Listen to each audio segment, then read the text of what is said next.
Good day to each and everyone. So today I'm about to discuss the Neo-Malthusian or limits to growth model. So first let me share if ano ba talaga itong si Neo-Malthusian.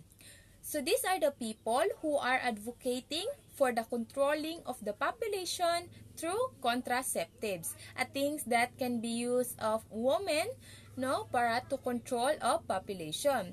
So when we say limits to growth model, it is the limits of ecosystem. So Neo-Malthusian, the term Neo-Malthusian was first used in 1877 by Dr. Samuel van Houten, one of the vice presidents of the Malthusian League. Neo-Malthusian theory is derived from the Thomas Malthus proposition that limited resources keep population in check and reduce economic growth.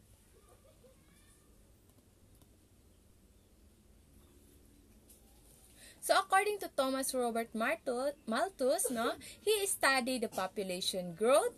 He accumulated figures on births, death, age of marriage, and childbearing. So he also found that the food supply increases arithmetically while population grows at a faster rate. So when we say arithmetically, this is the thing that whether sometimes pwede siya ma-subtract, pwede siya madugangan, increasing, decreasing our food supply.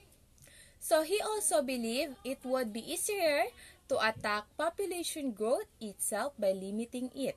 So like for example, in China, so na overpopulation ng China just because of World War II in 1949. So Chinese families were encouraged to have as many children, as possible in hope of bringing more money. It's because the more children daw, the more money or something. So the birth rate nila is still higher than the death rate.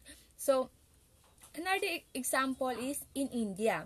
So this is in India is the second most populated country. The more overpopulation, the more causes of pollution, water and food, which are vital for all living creatures. So in China, so there are the rules. They have the rules to each family daw, which is only one child, just because of if ever na madungagan ilang daughter or son, 2 to 3 child na kay mo pay na silag tax.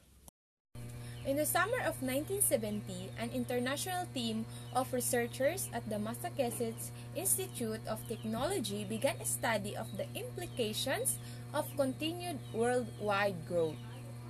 So since the 1972 publication of the Club of Rome studied limits to growth, the term has come to refer to both population and economic growth. So the Massachusetts Institute of Technology, they began the study of, which is they form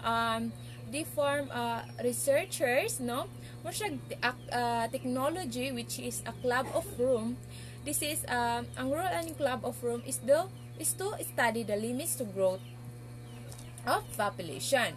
So, kung sa bagay si Club of Rome, is a member or politician, scientists, economists, financial experts, and writers from around the world. So, their common aim concern and responsibility for humanity's future. So, si Club of Rome is trying to find out how our life and on Earth will develop and how to ensure our future worth living in. So, si Club of Rome, they examine the 5 variables which is in the original model. So, on the assumption that exponential growth accurately describe their patterns of increase and the ability of technology to increase the availability of resources grows only linearly. So, the limits to growth model objective is to analysis of Malthusian theory using computer-based data analysis like what I have said before, which is a Club of Rome. So, Club of Rome have assumption, which is the exponential population growth. Number 2 is finite. So finite means more siya, kumbaga lahat may hangganan. Hanggang doon na lang, hanggang dyan na lang, which is the finite word. So, infinite kasi is in our earth, resources can only support finite population, no? Which is from finite food supply, finite of water, lahat talaga may hangganan. So, believes that limited resources keep population in check and reduce economic growth. Therefore, growth should be controlled. So, finite have renewable and non-renewable energy. Finite with capacity of environment to absorb pollution. Finite capacity for food production. So, the Club of Rome developed the 5 model based on 5 variables. So, number 1 is world population, the food production, the industrialization, the pollution, the natural resources depletion. So, si Club of Rome developed that the more population, the more our world have pollution, the more nga our food kay mo magkagamay, but our population kay mo increase. So it is said that the more, according to the Club of Rome, that like what I have said, that the more population, the more pollution. So as you can see in the graph, that from population to economy and environment. As you can see in the line, that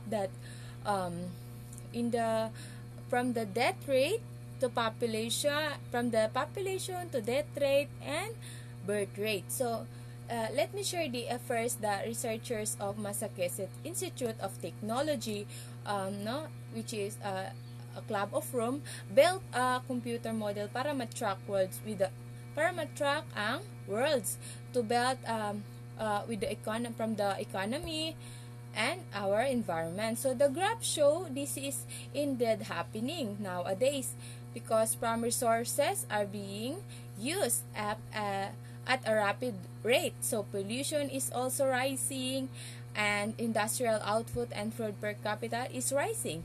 So the population rising quickly. So the best way to control population growth is based on a combination of political, education, and effective economic measures. So number 1 is to educate people about family planning and incorporate population growth and family planning into political and economics courses in high school and college. So number 2 is coordinate employment from food rationing, salaries, bonuses, health treatment, age and condition of retirement, preschool care and education with family planning programs, maintain the elders' living standard, and give presence to childless and single-child family. So number 3 is incorporate population control into a national economics plans. Number 4 is prohibit families with 3 children and advocate 1 child per couple. Number 5 is to establish a permanent population committee to plan, develop, and implement population policies and related research. So, according to the research, that when the time comes, that it said the Earth may overshot and collapse if we can control the population. That's all, and thank you.